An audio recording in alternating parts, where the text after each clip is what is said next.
Bir marta emas, har safar seni tanladim. 3-qism. Muallif Yu. Ovoz beruvchi Xo'jayev.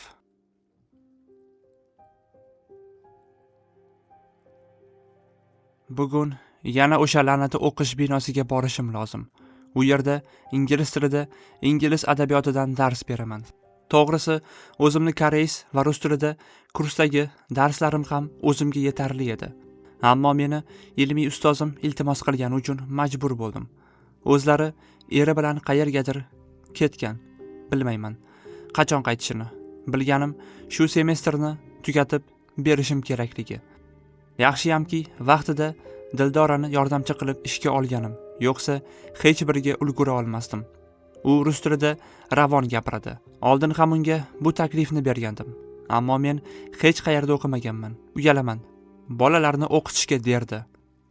Lekin kasalxonadan chiqqanidan so'ng bir hafta ish qidirdi. Topa olmay yurganida uyiga bostirib borib, ishga chiqasan deya majburlab birga ishlay boshladik. Rosti bundan juda xursandman endi. Men VUT, ya'ni Westminster universitetida 4-kurs talabalariga va kursdagi ishga ketish uchun tayyorlanayotgan bolalarga koreys tillaridan dars beraman. Ishim ancha yengillashgan. Universitet binosiga kirib kelishim bilan to'g'ri xonamga, ya'ni ustozning xonasiga kirdimda, o'zimni qayta to'g'rilab dars bo'ladigan auditoriyaga odimladim. Bu yerda ishlab boshlaganimga 2 hafta bo'lgan bo'lsa-da, haligacha 3tacha talabani darsimga kelmaganini payqadim va uylariga yozma xabar jo'natdim. Endi bugun natijasini ko'ramiz. Darsga keladimi yoki yo'q? Menga qiziq. Qaysi boylarni bolalari ekanki, Shodiya Alijonovani darslarga befarq va muntazam bemalol qoldiryapti. Ustoz buni bilarmikin? Auditoriyaga kirib borishim bilan hamma jiddiy tortdi. Va men ham o'zimni to'g'rilagan holda ichkariga odimladim.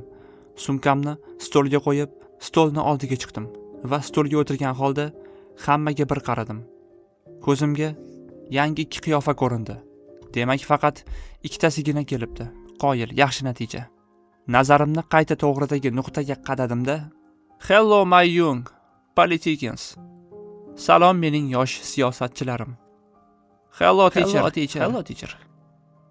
Ular bir barakayga bo'lmasa-da, hammasi menga salom berdi.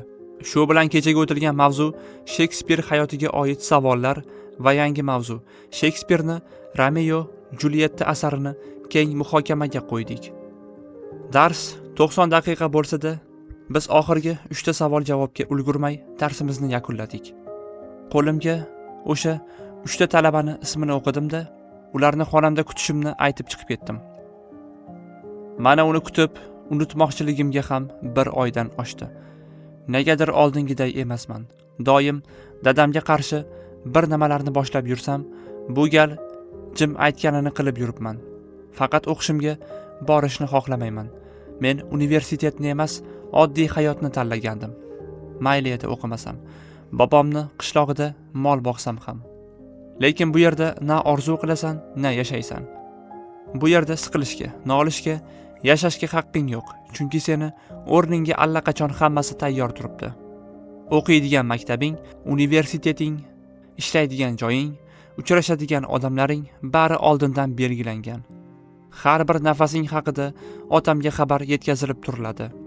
Hatto bu qizga uylanib, shuncha bolali bo'lasan deb aytsa ham inday olmaysan. Sababi sen O'ktam Umarovni yagona va yolg'iz qolgan o'g'lisan. Bularga chidamasam bo'lardi. Agar akam tirik bo'lganida o'lgan odamni bunaqa eslash noto'g'ri, ammo akam shunday oson qutuldi. Shularni o'ylab, xonamdagi shiftga o'ychan qarab yotarkanman. Xonamga shiddat bilan kirib, yuzimga uloqtirgan bir parcha qog'ozga tushunmay, menga g'azab bilan qarab turgan dadamga tikildim. "Sen qachon odam bo'lasan? Yana nima bo'ldi? Bu universitetdan xat. Sen bola o'qishga bormayapsanmi? Bu ishni baxtli hal qilishi kerak edi. Demak, unutganmi yoki boshqa ish bo'libdimi?" O'ylab turganimda dadamni qayta menga baqirgan ovozdan xayollarim uchib ketdi. "Menga qara bola. Seni bu ishlaringga meni aralashtirmasdan barini o'zing to'g'irlab kel. Kunda o'qishingga qatna. Bu yil oxirgi yil. Ammo sen hali ham maktab bolasiday injiqlik qilyapsan. Tushundingmi meni? Ha, ertaga boraman va barini to'g'irlayman. Sen nima deya eshikni ochib, qayta shu vajohati bilan chiqib ketdi. Menga esa bir tiyin. Nega kuyib ketmaydi bari, deya yuvinib chiqishni xohladim. Dora. Ertalabdan Jonini pustoy stakan qo'shig'ini simli quloqchinimda tinglagancha Save Me binosi tomon odimladim. Chunki bugun darslarim juda ko'p. 2 mahalda ham meni darsim yetarli. Kamiga kechqurun speakingda ham meni nomim bor ekan. U yerda gapirmayman, ammo tinglab bolalarni nazorat qilish menga yuklatilgan edi. Shularni o'ylab, kayfiyatimni xursand holda ko'tarib ketyapman. Chunki Dilara opam meni oyligimni haftalik qilgan. Oylik emas. Bugun maoshimni olaman. Buyursa, onamni kasalxonaga ko'rsatib olishim kerak. Sovuq kunlarda onamni oyoq qo'llari qaqshaydi. Dadam ham shu ishga kirganimdan beri unchalik ichmay qo'ygan.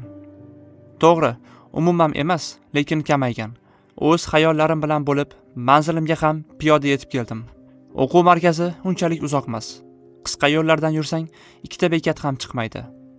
Kirishim bilan narsalarimni o'zimga ajratilgan stol ustiga qo'yib, dars bo'ladigan xonaga kirdim. Xonada 20 dan ortiq mendan katta-kichik yoshlari bilan to'la. Hammasini ko'zida faqat bir narsa gavdalanardi. Bugun nima o'rganar ekanmiz?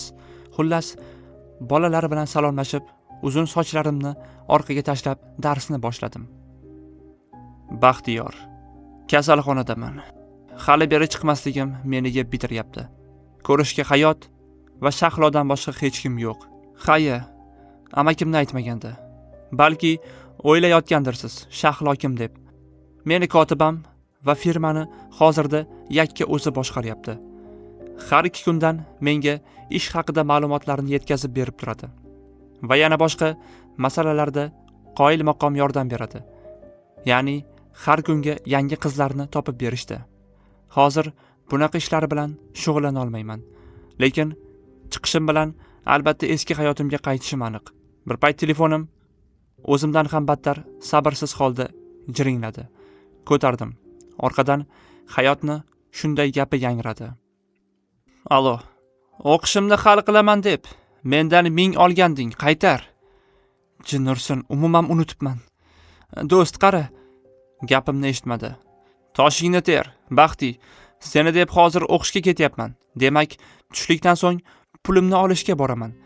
Qara, agar bermasang, kasalxona oynasida qanot yoyib uchasan. Sen oldin meni eshit, yo'q endi men gapiraman. Sen jon qulog'ingni berib tinglaysan. Hozir gaplasha olmayman. Allaqachon o'qishga kech qolib bo'ldim. Ketishim kerak, deya telefonni shartta qo'yib qo'ydi. La'nati, mayli, kelsin, bir nima bo'lar, dedim-da, uyqum kelgani uchun uxlashga yotdim. Viyut binosi tomon sekin, lekin katta-katta qadamlar bilan kirib bordim. Allaqachon birinchi para dars tugash arafasida ekan. Dekanat tomonga yurdim-da, to'g'ri dekan oldiga kirdim. Meni ko'rishi bilan darrov o'rnidan turib, Hayotbek Umarov, o'zingizmisiz? O'zimman. Menga Shodiya Alijonova ismli teacheringiz kerak. Ammo u professorimiz ish yuzasidan konferensiyaga ketgan, dedi menga iltijoli qarab. Qachon? 3 haftacha bo'lib qoldi. Dekan menga jiddiy qarab tushuntirgan bo'ldi. Unda menga bu xatni kim yubordi, deya yengil qora paltoyimni ichki cho'ntagidan dadam yuzimga otgan qog'ozni dekan oldiga surib yubordim. U ozgina ko'rib chiqib, ko'zlari kattalashdi. Men bundan bexabar qolibman. Hayotbek, sizdan uzr so'rayman. Kim yuboribdi? Gapiga parvo qilmadim. Bu yangi ustoz Dilara Jafarovani ishiga o'xshaydi. Dilarani ismini eshitib hayron qoldim, lekin yuragimni bir tebranib qo'yganini sezib yana dekanga tikildim. O'xshaydi. Xitob qilib ko'ziga o'tkir qaradim. Yo'q, bu aniq uni ishi, dedi bir yutinib. Xonasi qayerda? Hayotbek, buni o'zim xonasi qayerda dedim, deb o'rnimdan turdim. O'rtangi blok 89-xona, 3-etaj. Darrov xonasidan chiqib 3-etajga qarab yurdim. Bu gal tezroq va shiddatliroq sababi o'sha ustozni ko'rish edi.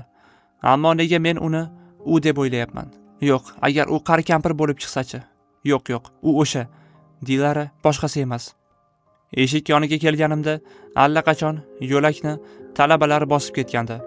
Eshikni taqillatmasdan ochdim va ko'rishni xohlamagan, lekin sog'ingan yuzni ko'rdim. U oldidagi noutbukiga taqillatib bir nimalarni yozardi. Meni payqadi-da, keyin hayrat bilan ikki qoshini uyib ko'tardi va yozishdan to'xtadi.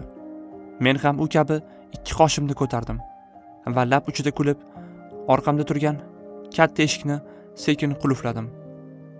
U buni ko'rib indamadi, lekin ko'zlaridagi hayrat ikki karra ko'paydi. Dilara Jafarova, Hayotbek Umarov? Xuddi shunday. Kutganimdan erta kelding. Ishonish qiyin. Ishonma unda. Uni bu qadar bemalolligi va erkinligi meni hayratga solgan. Har ko'rganimda uni stolini aylanib o'tib, yoniga sekin va vazmin qadam bosdim. U harakatlarimni diqqat bilan kuzatib, u ham o'rnidan turdi. Gapirchi, kelaman deb kelmaslik qanchalik sen uchun muhim? Bu seni meni qanchalik ko'rishingga bog'liq. Bu vaziyatni badali qanchaga tushishini bilarsan? Ishonchim komil, menga u qadar shafqatsizlik qilmaysan. Har bir gapimdan so'ng bir qadamdan va men oxirgi gapim bilan uni qarshisidaman. Shafqatsizlik haqida gap bo'lishi ham mumkin emas. Uni ko'zlariga shu qadar sho'ng'ib ketdim. Shu bir oydan beri tasodifiy uchrashuvlarimizda nima qilishimni birma-bir miyamda tahlil qilib chiqardim. Ammo hozir bari o'zgacha bo'lyapti va bu menga yoqyapti. Nima qilmoqchi bo'lyapsan? U endi salkam seskanyapti. Ayniqsa ikki qo'lim uni beridan o'tkazilganda. Mening nazdimdagi shafqatsizlik qanday bo'lishini o'rgatmoqchiman. Hayotbek Umarovning kimligini shu yerga ishga kelishimdan boshlab bildim va uni darslarimga kelishini kutdim. Kelmaganidan so'ng doim ustozlar qo'llaydigan ishni qildim. Endi u keldi, qarshimda turibdi va o'zini ahmoqona gaplari bilan meni nazorat qilmoqchi bo'lyapti. U mendan kichik yoshli bolakay ekanligini bilib, o'sha kungi uchrashuvga bormaganimga shukrlar aytdim. Aslida uchrashuv uchun tayyorgarlik ko'rayotgan edim, ammo kutilmaganda yolg'izgina ukam sport mashg'ulotida jarohat olgani uchun uni oldidan keta olmadim va men uchrashuvga bormaslikni ma'qul ko'rgandim. U ikkala qo'llari bilan belimni siqib ushlayapti. To'g'risini aytaman, menga hech bir odam shu qadar yaqin turmagan. U meni yuzimni diqqat bilan kuzatyapti. Nigohi lablarimda to'xtadi. Yana ko'zlarimga qaradi. Menga shu qarashi yetarli. Shartda ko'ksi ustida turgan qo'limni ko'tardim. U esa tezlikda qo'limni qayirib, meni aylantirib, o'ziga orqa machasiga turib oldi va quloqim tagida shunchaki issiq nafasi, lekin sovuq gaplari bilan meni qayta o'zini nazoratiga olishga urindi. Jim, Dilara, qaraya, hozir ustozim ekanligingga ham qarab o'tirmasligim mumkin. Qo'yib yubor meni Hayotbek Umarov, dedi gapimda bo'lib qattiq ohangda. Ustozga hurmating shu darajada ekanda, qo'yib yubor. Bir silkinib, poshnali tufliyim bilan oyog'ini uchini qattiq bosdim. Unga bu ta'sir qildi va meni itarib yubordi. Nursan, og'riyapti, nima qilganing bu? Menga yuzini burishtirib, stolimga engashib qoldi. Battar bo'l, bu senga kam bolakay. Nima? Uni yuz tuzilishi umuman jiddiylashdi. Mendan kichiksan, kamida 3 yoshga. Demak, men uchun yosh bola va talabasan, Hayotbek Umarov. Deyishim bilan shartda qo'lidan o'zimga tortdim-da, meni bolakay deya aytgan g'uncha lablaridan qo'pol tarzda bo'sa olishni boshladim. U boshida jim turdi. Keyin esa shiddat bilan qo'ynimda tipirchilashga tushdi. Ammo men u har qimirlaganida yana ham uni o'zimga jipsladim. Bu lahza uzoq emas, lekin kam ham emas. Eshikni taqillashidan buzildi. U endi jim turishni boshlagan edi. Men ham eshikka chalg'igan paytim mendan kuch bilan o'zini ayirdi va ortga qadam bosib, labini og'zi bilan sipirib tashlab, buncha jirkanchlisan, ko'zimga o'tdek qaradi. Tashqaridan esa bir qizni Dilara Jafarova, "Shu yerdamisiz?" degan ovozi keldi. Men unga mazax qilgan holda qarab, "Endi uchrashuvimiz har doim bo'ladi. Bu men seni amorimni oldida kutgan yarim soatimni badali xolos, Dilara xonim", dedimda shartta eshikni ochib, tezlikda universitet binosini tark etdim. Baxtiyor. Uxlashga endi kirishgan paytim kalta yubka va oq xalat kiygan hamshira o'zini ko'z-ko'z qilib palataga qadam ranjida qildi. Baxti, bugun baxting kuldi. 2 haftadan beri sal yoshi o'tib qolgan xola ukol qilib yurgandi. Endi esa voh, bu ofatni o'zi. Kirishi bilan nozlanib, "Dorilaringiz oladigan vaqt bo'ldi." "Bemalol", dedim ko'zlariga o'zimni sehrli kulguchimni ko'rsatib. "Ha, men qizlar bilan yaxshi chiqishaman. Bu qiz atay sekin qimirlar, bu esa menga yoqardi." Oradan yarim soat o'tib, endi u bilan ishimni boshlab o'payotgan paytim eshik zarb bilan ochilib, ablah hammasini beliga tepgan Hayot kirib keldi. Yuzini burishtirib, "Jin ursin Baxti, shu yerda hammi?" Hayot. Eshikni ochib chiqqanimda bir-biriga juda o'xshash juftlik turardi. Ularga ko'p qaramadim. Tezlikda bu binoni tark etib, mashinamga o'tirdimda qizilga ham qaramay gazni bosdim. Bilmadim, ichimdan osmonlarda edim. Uni ko'rganimgami yoki o'pganimga. Axir u bilan birinchi marta chegarani buzib o'tdim. Men hech qachon ayol zotiga qo'pollik yoki boshqasini qilmaganman. Lekin unga bu ham kam. Meni ish qoloviga tashlab, o'zi bemalol kutgandim deb o'tirdi. Xayollarimni qayta to'zg'itib yubordi. Kayfiyatim a'lo darajada. Shifoxonaga kelib, Baxti yotgan palataga birdaniga kirib bordim. Ko'rgan manzaramdan yuzim burishib ketdi. "Jin ursin Baxti, shu yerda hamma." Ularning ikkalasi ham menga qarashdi. Baxtining ustiga salkam chiqib olgan qiz o'zini tez yig'ishtirib xonadan chiqib ketdi. Baxti esa menga asabiy qarab turardi. "Nima? Doim qanday vaqtini topib kelasan? Yuragim sezadi, bo'ldimi?" Kuldim. U ensasini qotirdi. "Hech bo'lmasa shu yerda jim yotsang nima qiladi? Axir salkam narigi dunyodan qaytding. Nima narigi dunyodan qaytganlar bu ishni qilmasin degan joy bormi?" Hayotni gaplari qiziqdi, lekin nega kayfiyati juda zo'r.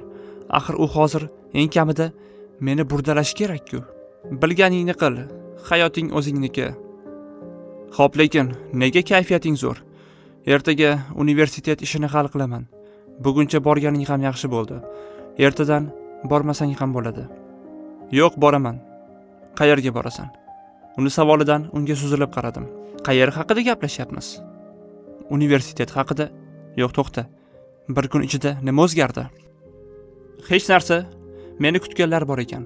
Sezmay yurgan ekanman. Tushunmadim. O'zim ham o'zimga tushuna olmayapman", deya u yana tirjaydi. Kelganidan beri boshini shiftga qarab yoyib kulib, labini ushlab qo'yapti. "Demak, Hayot, seni kimdir o'pdimi?" Baxtini hayrat to'la savoliga shunchaki o'rnimdan turib keng jilmaydim va ko'zimni qisib, "Tezroq chiq shu jinurgul yerdan", deb uyga qarab yo'l oldim. Chiqib ketdim. Ketishimdan oldin orqamdan Baxtini "Voy mug'ombir-ey" degan ovozi eshitildi.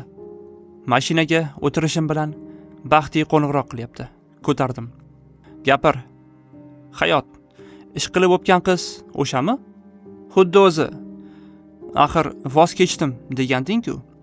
"Demak kechmabman. Otang bilsa, bilsin, butun olam. Lekin menga hech bir qiziq emas. O'zingga qachon ruxsat berarkanlar? Erta indin chiqib qolaman. Xo'p, unda ertaga universitetdan keyin oldinga boraman. Ish qilib hammasi baxayr bo'lsin-da. Seni indamasang, men u bilan uzoqroq birga bo'laman." "Tushundim, uxlayman", deya telefonni yopib qo'ydi. Uyga odatiy kayfiyatda kirdim.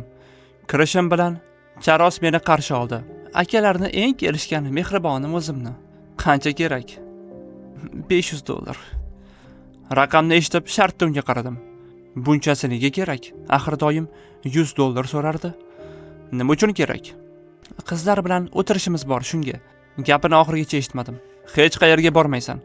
Aka, jim, boshim og'riyapti. Lekin aka, bor, kofe tayyorlab kel. Yo'q. Nima? Hoy Hayotbek, dedi ovozini ko'tarib. Tushunmadim, dedim ko'tarilayotgan zinamdan to'xtab, hayotimga aralashmang, deb ko'zlarini pirpiratib kimga nima deb qo'yganini keyin angladi. Shekilli tezda og'zini qo'li bilan yopdi. Sen bu yoqqa kel, kichkina shayton. Yo'q, oya, deya mendan qochdi. Uni uy bo'ylab quvarkanman. Mehmonxonani katta stolini narigi tomonida hansirab nafas olib, boshqa yugura olmayman, deb stullarni biriga o'tirib oldi. Shunchalik tez taslim bo'larkansan, nega yugurding? Bilmayman. Oyim qayerda? Dadam bilan ketgan safarga. Ha, dedimda yoniga borib qulog'ini uchidan tortdim. Ay, aka, bo'ldi, kechiring. Endi kechirimga balo bormi? Tur. Qulog'ini qo'yib yuborib dedim. Bir martagina aka. Qaytadan mo'ltirlab qarashni boshladi. Demak, ko'nmagunimcha bu qiz tinch qo'ymaydi meni. Xurshid bilan borasan. Faqat u emas, aka. Unda jiddiy qaradim. Xo'p, 2 soatga maylimi? 1 soat. 1,5 iltimos. Ko'ndirding. Rahmat aka. Sizga sutli qahva edi-ya? Hozir olib kelaman. Dilara universitetdan so'ng hech kimga va hech narsaga e'tibor qilmay uyga qaray yo'l oldim. Uni menga qilgan muomalasi va harakatlari meni ranjitdi. Bo'saga balo bormi? Uf. Shu daqiqani o'ylaganim sari nafasim qisib, yuragim gupillab ketyapti. Bu ishim xato. U mendan kichik, bir bolakay. Uni o'ylashim noto'g'ri. Uni tushim kerak. Unutaman, shunisi to'g'ri. Boshim yorilib ketadi hozir. O'qish binosi. Ya'ni universitet oldida turibman. Bugun uni darsi yo'q ekan. Lekin men shu yerdaman. Bizga darsi bo'lmasa-da, bugun kelishga majbur. Chunki qanaqadir bayrammi, tadbirmi bo'lar ekan. To'g'ri, tadbir bo'ladigan zalga kirib bordim. Ustozlar o'tiradigan joyda u ham o'tiribdi. Ustida oddiy, lekin o'ziga yarashgan ko'ylak. O'zicha bir boshqa olam qiziday. Uni zimdan kuzatar ekanman. U yonidagi erkak ustoz bilan kulishib gaplashardi. Bu esa o'z navbatida qoshlarimni uyilishga sababchi bo'ldi. Bu yerda hech kim menga parvo qilmasdi, toki dekanni o'zi meni ko'rib ismimni aytmaguncha. Hayotbek deb ismimni baralla chaqirdi. Barcha dekanning ovozidan so'ng menga qarashdi. Hamma qatori u ham. Kulib turgan yuzi jiddiylashdi va qovoqlarini bir joyga to'plab qayta yonidagi bilan gaplasha ketdi. Men esa dekanga stop degan ishora qilib, Dilaraga yaqinroq joydagi o'rindiqqa borib o'tirdim. Orqasida o'tirdim. Qandaydir chet elni vakillari kelib, yangi o'quv tizimi bo'yicha bir nimalarni gapirdi. Men esa xayollarim tarqoq qoldi. Jim oldimdagi qizil ko'ylakdagi jinni qizni kuzatish bilan bandman. U har kulganida negadir asabiylasha boshladim. Uni bunday yoyilib kulishi faqat men uchun bo'lishi kerak. Qanchalik egoistman. La'nati. Tadbir ham yaxshigina cho'zildi. Sariqdan kelgan jingalak bosh tadbirni yakunlab pastga tushdi va hamma ustozlar bilan ko'rishib salomlasha boshladi. Endi bunisi ortiqcha, jingalak bosh. Endi Dilara yoniga kelib qo'l cho'zganda ularni chetlab o'tib, "Mr. Mike, hay. O, Mr. Hayot, hay." deya men uni bag'rimga bosib salomlashdim va yelkasidan yetaklab eshikka olib borib zalni eshigini yopib qo'ydim. Hamma ustozlar menga hayron qararkan, hojatxonani so'radi. Ko'rsatib yubordim. Dilara Jafarova, sizni mumkinmi? Menga qarab turgan nigohlarni chetlab o'tdim. Dildora. Tayyorlov kursidan chiqib bo'lib, quyosh o'rnini allaqachon oy egallaganini ko'rdim. Havo ham salqinlashib ketibdi. Qishni bir kuniday sovuq. Ustimdagi qora paltoyimni yanayam o'zimga mahkamlab yurishda davom etdim. Bir payt oldimni bitta qora mashina kesib o'tdi-da, eshiklar ochilib, guruhimdagi quvnoq qiz Charos tushib keldi. Dildora Gamzatova, balki sizni uyingizga olib borib qo'yishimga ruxsat berarsiz? Charos, bemalol ketaver, bu shart emas. Axir meni deb kech chiqdingiz. Darsga tezda tushunganimda bunaqa bo'lmasdi. Aybimni yuvishga bitta imkon bering. Bu ayb, Charos. Unda tushuntirganingiz uchun rahmat. Evaziga iltimos. Axir oyligimni olyapman shuni o'zi. Namuncha echkidek qaysarsiz? Qarang, sizni deb haydovchi ham sovuq qotib qoldi. Deya meni qo'limdan yetaklab mashinaga o'tkazib oldi-da, "Xurshidjon, bosing gazni", dedi kulib. Haydovchisi kamida mendan sal kap ketdi yigit ekan. Charosni bu gapiga shunchaki qovog'ini uyib qo'ydi xolos. Mashina ichi issiq. Rosti bu qizni hech jag'i tinmadi. Hamma mavzular haqida gaplashib ketdik. Mahallam boshiga kelganimda, "Charos, men shu yerda qolaman. Nega ichkariga kiramiz? Ozgina 3-4 ta uydan so'ng uyim. Sen ham uyingga kechikma." "Ha, mayli, yaxshi dam oling, Dildora Gamzatova.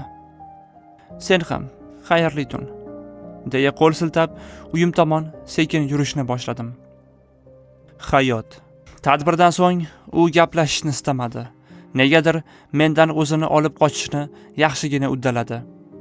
Hafsalampir bo'lib kasalxonaga borsam, u yerdan ham baxtini topolmadim. Aksincha, kechagina og'zi burun o'pishib yurgan hamshirasi ro'paramdan chiqib, "Baxtiyor Davlatov bugun chiqdi", nozlanib shunday dedi. "Bildim", dedim-da, asabiy mashinamga qaray shoshildim. Rulga o'tirishim bilan unga qo'ng'iroq qildim. "Qayerdasan?" "Uydaman." "Nega chiqqaningni aytmading?" "Hayot, keyinroq gaplashamiz. Xo'p, muhim ishim bor", deb telefonni qo'yib qo'ydi. Muhim ish nima bo'lishi mumkin? Kecha dadam ham uyga kelmadi. Demakki, u otamning yonida. Chunki u hech qachon kunduz uyda bo'lmaydi. Uydaman degani esa bu bizni oddiy parol so'zimiz. Doim uydaman desa, dadam bilan birga bo'ladi. Kech bo'ldi. Pastga tushdim. Qarasam, Charos endi kelayotgan ekan. "Qayerlardan kelyapsiz, xonim afandi? Qayerlarga ketyapsiz, janob oliylari?" Akamni usti boshini ko'tarib tushayotganini ko'rib savol berdim. "Yana bir o'zim qolamanmi?" "Savolimni qaytarma. O'qishdan aka." "Ha, Xurshid bilan keldingmi?" "Ha, Xurshidjon bilan keldim. O'zi sen nega menga ters muomala qilyapsan?" Shu narsa menga hech yoqmaydi-da. Hamma ichidagi gapni shundoq aytsa-da, ters bo'lmasdan. Nega qilmay bunday muomala? Nima uchun Baxtiyor akamni kasalxonada ekanligini endi eshityapman. "Sen qayerdan bila qolding? Qushlar kelib aytishdi." Men charchadim aka. Kech qolmang, uyda bir o'zimman." "Xavotir olma, tez qaytaman." "Baxtiyor akamning yoniga ketyapsizmi?" "Yo'q." Charosga qaramay oyoq kiyimimni kiydim. Qarasam, bo'ldi, gapiraveradi. Eshityapti deb. "Unda qayerga?" "Ish qilib." "Charos, hali hech narsa demadim-ku?" "Demagan." "Xo'p, ehtiyot bo'ling. Qo'rqmasdan o'tir." "Yaxshi", dedi-da tezlikda xonasiga ko'tarilib ketdi. Men ham tezda yo'lga chiqdim. Menga dadamdan manzil kelgani uchun qandaydir restoranga qaray yo'l oldim. Bugungi kun hamma uchun nihoyalandi. Ayniqsa oddiy va hech narsa bilan ishi bo'lmagan insonlar uchun. Ammo aynan tunda harakat keladigan odamlar bor. Bular qatoriga kiradigan bittasi hozir restoran oldida o'z do'stini kutish bilan ovora. Do'sti aynan aytgan vaqtida restoran oldida ko'rinish berdi. "Kech qolmadim." "Shunday. Unda nega tashqarida turibsan? Yur kiraylik." "Hayot bilasanmi?" "Bilmayman-da, gapir." "Yo'q, hech narsa." Negadir Baxtiyor ahvoli o'ziga o'xshamayapti. Oxirgi bor uni akamning murdasini uyga olib kelganda shunday holga tushganda ko'rgandim. Unga yaxshilab qaradim. "Gapir, nima bo'ldi?" dedim ko'ziga qattiq tikilib va sovuq havoda osmonga bir qaradi-da, nafasini havoga qorishtirib chiqardi. "Hayot ichkarida", dedi u bir yutinib. "Ichkarida xolam" deyishini bilaman, quloqlarim eshitmay qoldi. Bir qancha vaqtgacha chiylash hosil bo'lib, qayta mashinalar ovozi va ba'zi boshqa tovushlarni eshitdim. Baxtiga shok holatda qaradim-da, restoran ichiga qaray yugurgilab ketdim. Men qancha tezlashmay, la'nati restoran mendan uzoqlashib ketayotganday edi. Go'yo. Baxtiyor. Kasalxonada yotishni yomon ko'raman. Ammo 3 haftagacha o'rnimdan tura olmadim. Oxirgi 1 hafta tiklanishim tezlashdi. Aynan doktor xonasidan qaytganimda akamdan xabar keldi. Qandaydir uchrashuvda shaxsiy tansoqchi bo'lishimni so'radi. Men ham rozi bo'ldim va darrov yo'lga otlandim. Oldin biz 2 soatga Moskvaga borib keldik. Bu haqiqiy boylar va siyosatchilar taniqli mafiyalarni bazmi bo'ldi. Bazmdan so'ng uyga qaytishdan oldin yana bir sirli uchrashuv bo'ldi. Men aynan amakimni qo'riqlashim kerak bo'ldi. Bu vazifa yaxshi o'tdi. Ammo biz O'zbekistonga kelganimizda allaqachon tush mahal edi. Xolam uyga qaytishni xohladi. Ammo amakim yana bir mehmonlarni kutib olishim kerakligini tayinlab, o'zimizni milliy restoraniga qadam ranjida qildik. Mehmonlar tojik millatidan ekan. Qandaydir takliflar alishildi. Hammasi yaxshi edi, toki tojikni bosh vazirining yordamchisi amakimga qurol o'qtalmagunicha. Bundan so'nggi voqealar juda tez bo'ldi. Amakimni qutqarishga ulgurdim, lekin xolamni tanasi yerda yotardi. Keyin nima bo'lganini bilmayman. Men vahshiylarcha hammani ochishga tushdim. O'zimga kelganimda amakimni xolamni boshida yig'lab o'tirgani, men esa restoranda birontayam tirik jon qoldirmaganim bo'ldi.